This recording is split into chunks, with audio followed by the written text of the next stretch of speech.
What's up, YouTube? So you want to find out more about Masonry? All right, well, that's a good question. So I'm going to try to dispel a lot of these rumors and myths and things that go along with everything else on the internet. So I guess to throw it out there, I'm a Freemason. Now, what's interesting is that there are different types of Masons out there in the world. Some real, some fake. The fake ones are what we would call clandestine. It doesn't mean that they're not Masons. It just means that they don't follow the standard Masonic rules and regulations handed down by the Grand Lodge of England. Okay. And then there's also black Masons who are called Prince Hall Masons. They are recognized by what is called international, which is recognized and sanctioned by the Grand Lodge of England. All right, so let's get started. All right, so you're probably wondering, oh, are you really a Mason? All right, hold on, let me get my stuff here. All right, first of all, this is me right here. All right, so any real Mason is going to have a dues card. Sure, you can make one of these and print them up if you really want to. I mean, and you can get anything off the internet, okay? But a true Mason is going to have his dues card to whatever he belongs to. Here's my pin. All right, that's one of them. Here is a ring given to me by Don Christiansen, a past master of McKinley Lodge number 307 in the state of Wisconsin. And here's another Masonic ring. All right, and here's what it looks like when you get a dues card or a bill from your lodge. So, basically, here it is. All right, it's going to look like this, and then it's going to come up to the bottom here. Obviously, I blocked out my address because I don't want 800 million letters coming here about this, that, and the other. But it'll say how much your dues is. It'll say how much you need to pay from last year, how much you got to pay now, all that good stuff. So fill one of these out, send them back in. You continue being a Mason for the year. Okay, so it's not like all this crazy stuff where they're like, oh, you have to send in, whatever crazy stuff, a clone or $1 million and all this crazy stuff, some blood or your firstborn. No. Okay, so in being a Mason, we obviously get a lot of slack from people out there who think they know what it's like to be a Mason or claim to be a Mason. All right, well, here it is from a real person. We all have governing lodges. Each lodge is located, wherever they were set up. There's one not too far from me here in Milwaukee. There's one in Brookfield, which is the one I go to. You can go to any of them, and it's open. You can participate. You can walk in. You show them your dues card. They usually meet Thursday nights from about 7 o'clock till about 9:30 or 10. And in all actuality, what they do is they discuss business. That's what we do. I know a lot of people are like, oh, is he gonna tell the secrets? Okay. Are there secrets in Masonry? Yes. And you know what they are? Handshakes. Certain words that we use to know each other's levels. If you're an entered apprentice, which is level 1, a fellow craft, which is level 2, or a master mason, which is level 3. Most of the stuff is all stuff you can get online. You can go and buy the books. Any average Mason, a newer version, newer style today Mason will tell you these things. Some of the older guys, there was rules that prevented them from talking about what it's like to be a Mason and all the stuff associated with. One of my friends, he didn't even know his father was a Mason until I happened to be wearing my ring, and I came in there, and his father was like, oh, are you a Mason? And went to give me the secret handshake in front of his son. And his son was like, who was my friend, was like, what just happened there? Because he had no idea. So the older school ones, they're not as open to talk about it. Most of the modern day ones are definitely open to talk about it. They want you to join. So the qualifications are is you can't be a devil worshiper. You can't, have like a massively felon background. Little stuff is okay. You would need to go online and type in Grand Lodge of your state, Freemasonry, and you can find the directory for them. and contact their secretary and basically just tell them, hey, I'm interested in becoming a Mason. In about a day or two, they will find the nearest lodge near you and get back to you, and they'll do a background check, and as long as everything comes out good, you go and meet with them, or they might meet with you at your home or wherever, fill out the paperwork, and so you begin. So before we get into that, I guess one last thing is also just to prove that I'm not on, lying stuff. And also an Eagle Scout. So yes, I do tell the truth, and yes, here's my actual medal. I know most people haven't even seen these because who knows an Eagle Scout these days. Here's the official case that it comes into, and I got a stack of letters from Congress and all this other stuff with that and a number of other accomplishments. There's a number of other pins and coins and stuff in here. I don't know if you can see it without them all falling out. There, you can kind of see some of them. All right. So let's get back to it. One second. All right. Well, my journey. Well, here, let me just throw everything at you, I guess. All the current affiliations that I have. I'm a Freemason. I'm an Eastern Star. I'm in Royal Arch. I'm a Knights Templar. I just told you I'm an Eagle Scout. And some time ago, I did online join what they called themselves to be the Illuminati. Now, are they the real Illuminati? I don't know for sure. I'm still going through their learning processes and whatever else. So it may or may not be. So I'm not going to claim that at this point in time, but they have a lot of additional information. Another thing, when people talk about Masonry, 1 degree, 2 degree, 3 degree, 8th degree, after your 3rd degree, which is considered and called Blue Lodge, you can go into Royal Arch or the Scottish Rite. Each one of those goes up to a different level. I happen to have gone Royal Arch. There's nothing wrong with Scottish Rite. They go up to 32nd degree, but they also go to the 33rd degree. Now, the 33rd degree in Scottish Rite is honorable, okay, and that's only given amongst other 33rd degrees to that person. Most of them, especially the old-timers, will not acknowledge that, but it's a true fact. All right, so let's just throw it out there. All right, so yes, I do belong to all those that I mentioned that I was a part of. My story begins with having joined the Scouts and having loved all that and becoming a Junior Scout Master and all that fun stuff. And I wanted to find something more. So I decided to, well, I should say this correctly. I kept seeing the Masonic symbol everywhere. I had no idea what it was. And the few people who did know, they were all like, that's secret stuff. It's about these old guys, old white guys who control America. But, you know, you're black and you'll never become one, and they're all secret, and they worship Satan and they kill kids. So I was like, what the hell? Why are these symbols all on these buildings, on people's cars? Did they get away with this? No way. Can that be true?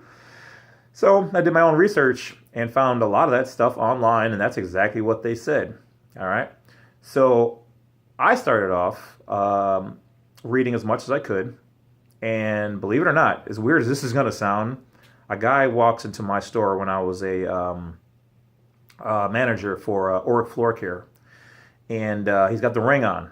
So I hooked him up on his bill just to see, you know, if he would notice or say anything, and I shook his hand, and I almost gave him the secret handshake just to test him because, you know, they always have that stuff online. Oh, here's the secret handshake, you know, pressure here, touch this, you know, use this finger and whatever else, you know.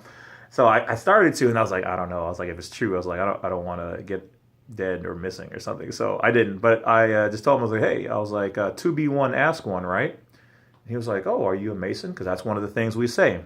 2B1, ask one. So to become a Mason, you ask one, all right? And then what happens is they vouch for you, and then another Mason vouches for you, and then they bring you in, and, you know, as long as everything looks good on both sides.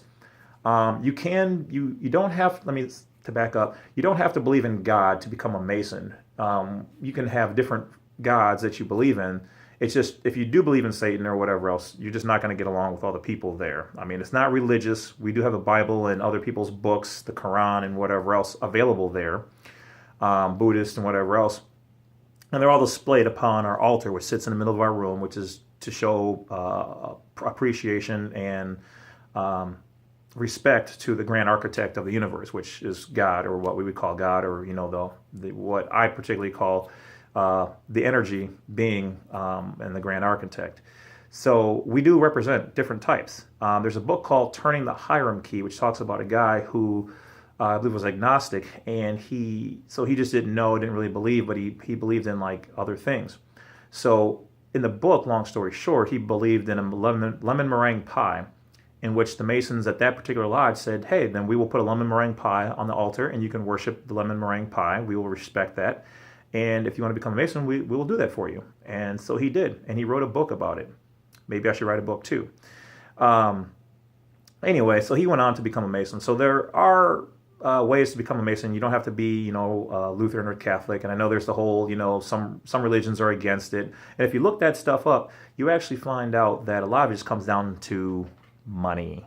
Once again, that's one of the reasons why the Masonic thing, was in trouble with the church and whatever else years ago, is because when people who were Masons also went to the church would die, they would leave their money and estate to their lodge sometimes and not the church. So that began the whole war.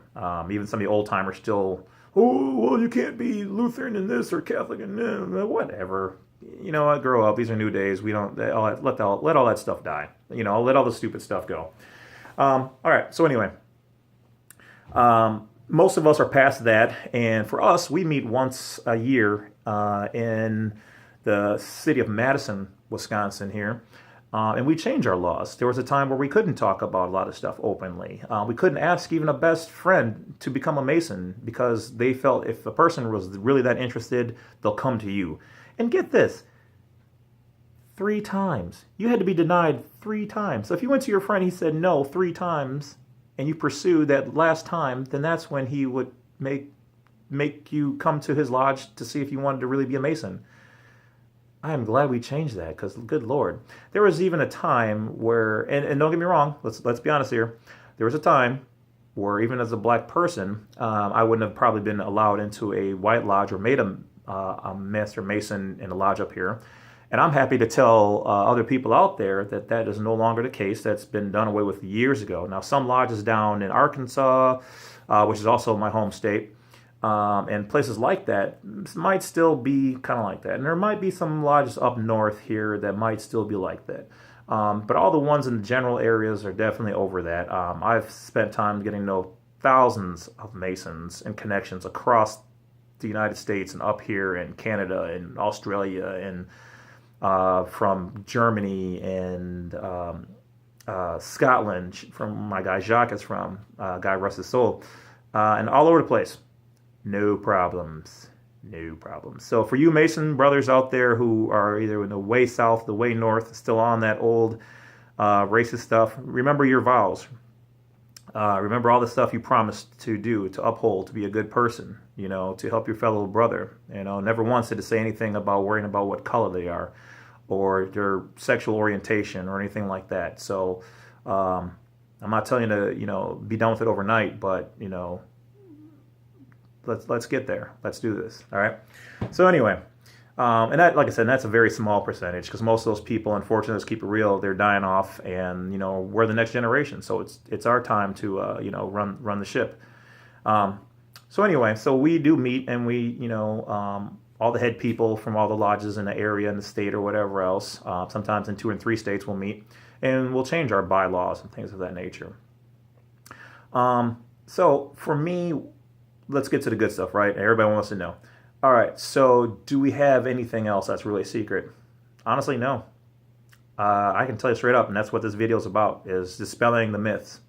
All right, so literally, I went to the lodge. I got to know everybody. I walked in. I was the only black person there, and I can definitely and proudly tell you that I actually became the first black past master of McKinley Lodge number 307 in the state of Wisconsin. And so that's a huge accomplishment. And not only did I do such a good job, but they actually revoted me in twice.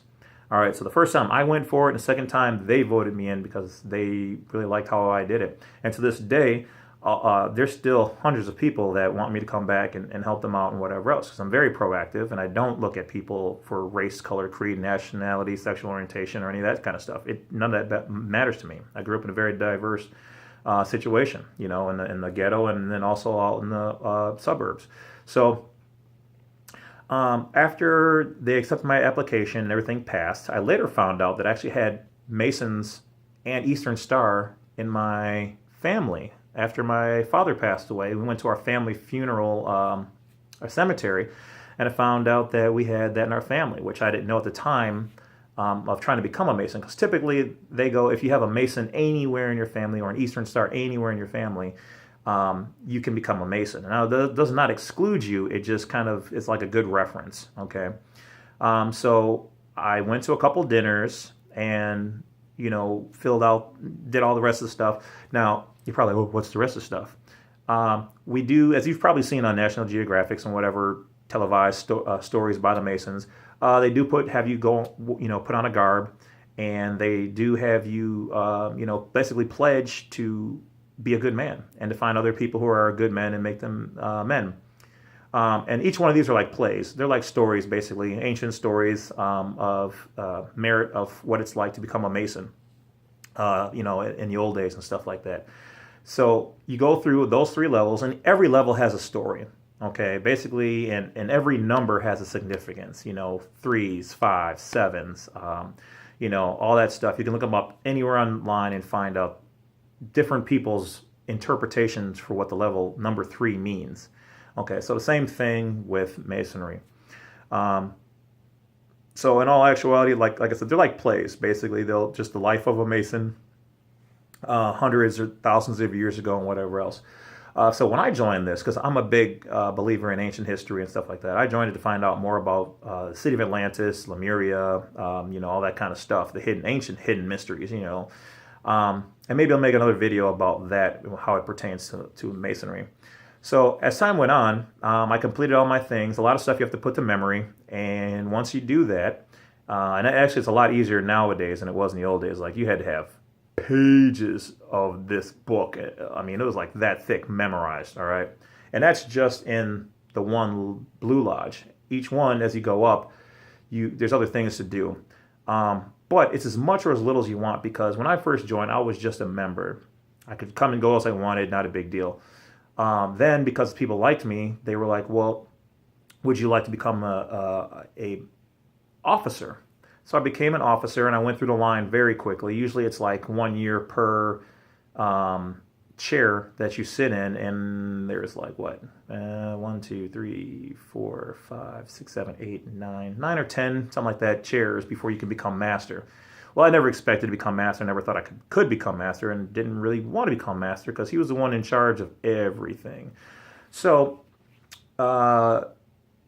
yeah, that happened. I somehow just didn't say no. I never almost say no to work or a good time. So once you become an officer, then you have to memorize stuff. Then you have to be more responsible for people at the lodge and getting to know people and doing things for the best of everybody at the lodge. And not everybody's perfect at this. I've seen people screw up a lot of stuff that I put in place. A lot of stuff came before me that maybe I didn't do it the right way, but eventually I made it, I think, better, and a lot of people there seem to like it. I've seen people become masters who were not good at becoming masters of the lodge. I mean, not everybody's different. Everybody has plus and minuses of their goods, bads, strengths, and weaknesses. So anyway, what did we all do? Well, I did a lot of scholarships. I did a lot of charities. We did a lot of highway cleanup. I got to travel. Some degrees couldn't be put on at my lodge because we didn't have enough people. Lodges grow and shrink as people move and die and whatever else. So sometimes you've got a lot of people, sometimes you don't have as many people. So lodges are always looking to try to grow and get good people in. So I've gone to, West Dallas Lodge. I've gone all over the place in the area. I've traveled hours into different states to get degrees done. And the same thing, I walk in and I don't get looked at because I'm of color. I just looked at, oh, you're a fellow Mason, all right. And there was even one time they were gonna put a degree on for me and like 7 or 8 other people I had never met in my life. I'm the only person of color in this room, and they're like, okay, here's like a smock to put on, or and they were like asking us to leave all of our valuables, in this room, like my wallet, my credit card, my car keys, and all. So I'm like, at first I'm like looking around. I was like, I didn't want to be like the only guy. Like, I don't know you guys. I ain't putting my stuff down. And then other guys started looking around too. They were like, well, I don't know these guys either. And then we all kind of started looking at each other and we kind of started laughing like, we're all Masons. And we're like, yeah. They're like, and all of a sudden we were just like, okay. And we put all of our stuff down and we started talking and laughing about it. And then we went out and put on the play, to the educational course for that particular level, which I think was Royal Arch that was Royal Arch. And then, so that was one of those stories. I also became a Knights Templar, which was a very memorable thing. Like I said, I could go into specifics about each level and each thing. I'd have to have written it all down, and I apologize, I don't. I've been through so many of them. Honestly, they're all blurry. I mean, I remember the gist of certain ones stick out more than others in certain aspects. But I also don't want to ruin it for you if you want to become a Mason. I mean, there still should be some mystery. But the truth is like I said, it's an educational course. And I'll give you this: you're going to be the main star, or you're going to be one of the main players in this play. And everything is set up where you don't have to have anything memorized. They work everything around you, and everything is set up, and they tell you when the answer and whatever else. But so I apologize for those people who are certain worshipers, devil worshipers. There's none of that stuff in any of these things, okay? But I will go into a little bit more of that. One quick story. I did meet a guy who was a devil worshiper, and he was not a bad person. And I know it sounds weird.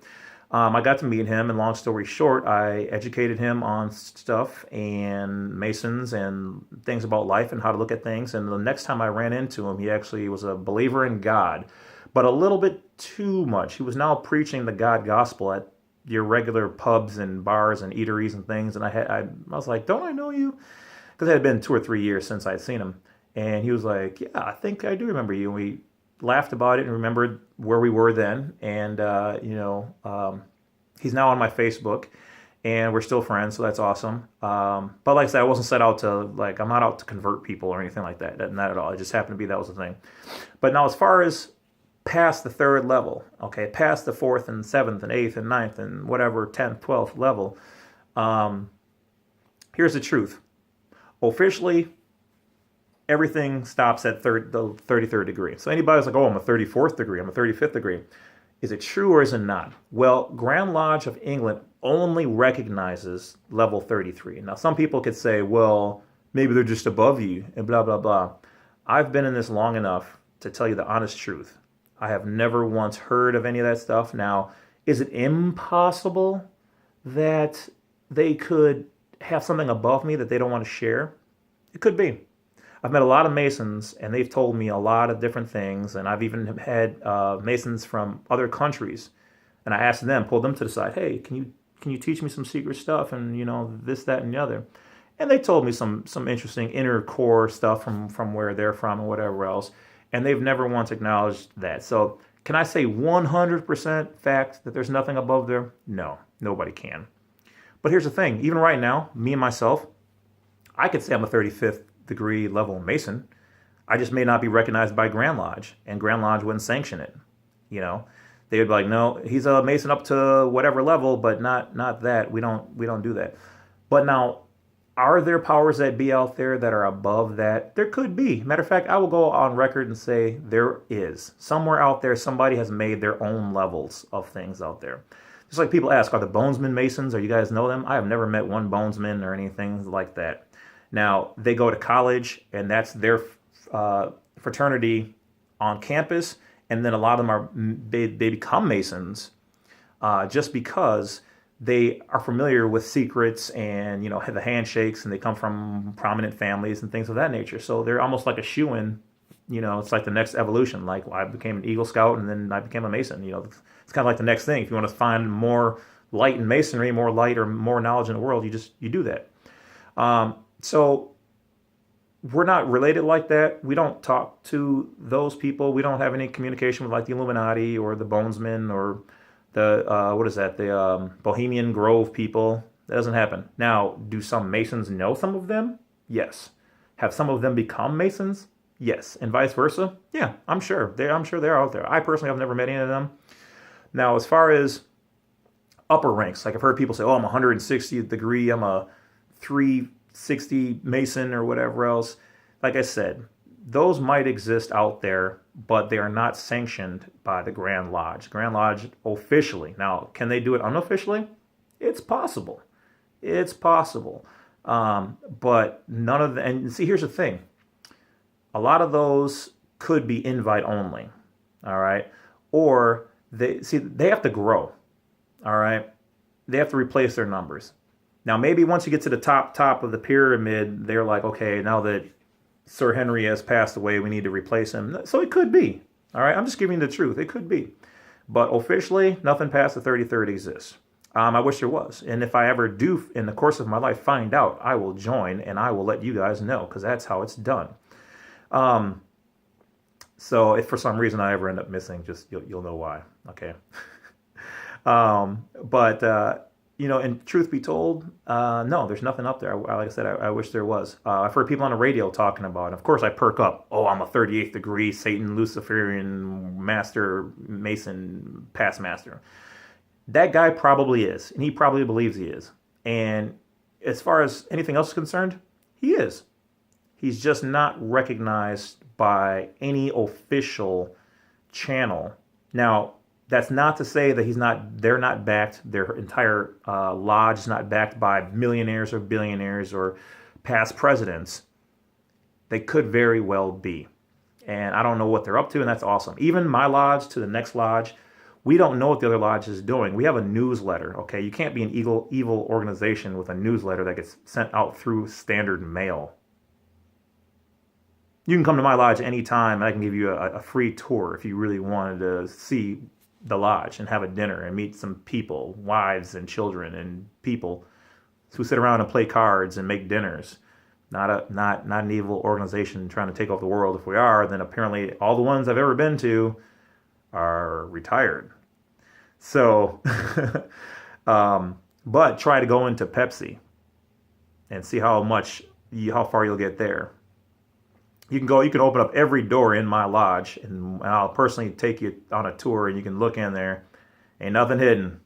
All right, nothing. You can see everything. They used to laugh and joke because I actually became the only master of the lodge who cleaned his own lodge. And I opened up every door. I had keys. I opened up every door. I looked at schematics of the building. I went on top of the building. I went around the building. I looked for hatches, all that stuff. I didn't find nothing. So is it impossible? No. Anybody can hide something if they really want to. But coming from an actual 100% Mason, World Arch, Eastern Star, Knights Templar, all that good stuff and more, no. There's nothing above the 33rd degree. Like I said, I really wish there was, which is why my studies and things continue. And I will, like I said, I will continue to look. And if I do find, I'll let you guys know. I'll make another YouTube video and I'll update it. That being said, I don't know what other things I could really answer for you. Let me think. What other questions have I been asked over the years? Once again, on the dark side, we don't worship anything evil or whatever else. There's no sacrifice of little kids. We don't do anything, to women. Years ago, this just came up, I remember now. A fellow brother Mason in New York lodge, I don't remember the number, brought a gun to his lodge for one of the degrees. There's a part in the degree where they make a loud noise, and you're supposed to just scare the person, all right? But never in all of our history have we ever used a gun. And apparently this gun was shot off, or a blank was shot off or whatever, in the lodge to really scare the guy, which did scare him and scared everybody else there because no one knew he was going to do this. And apparently the guy was distraught and whatever else and had problems at his family. He wasn't thinking. Not that I condone it. Anyway, excuse me. But he did, and so we made headlines out there. But this was like probably 10 years ago or something like that. Other than that, there hasn't been anything I've heard that hit the news as far as like something bad going on or whatever else. So sorry to disappoint a lot of you guys, but also happy to educate a lot of you guys on what's real and what's not. If you guys want to find out more, if you want to shoot me an email, my website is www.jamesclovett.com. That's all one word. And you can hit up my little secretary at scc@jamesclovett.com. That also will make it to me. So that's pretty much about it. If you have any other questions, feel free to shop on the website. Feel free to become an affiliate for our website. Spread the awareness of our site. Don't forget to hit that bell button, hit that like, subscribe. That'd be awesome. What else do we have? We just started a cryptocurrency website. So go on to my website, and it should be down in the information below this video on joining cryptocurrency. We need about 10 more people to join, so you should be one of them. All you have to do is you put the plugin into your Chrome or Firefox. You hit start. You can adjust when you want it on, when you want it off, how fast you want your computer to work, and it does everything in the background, and you make money.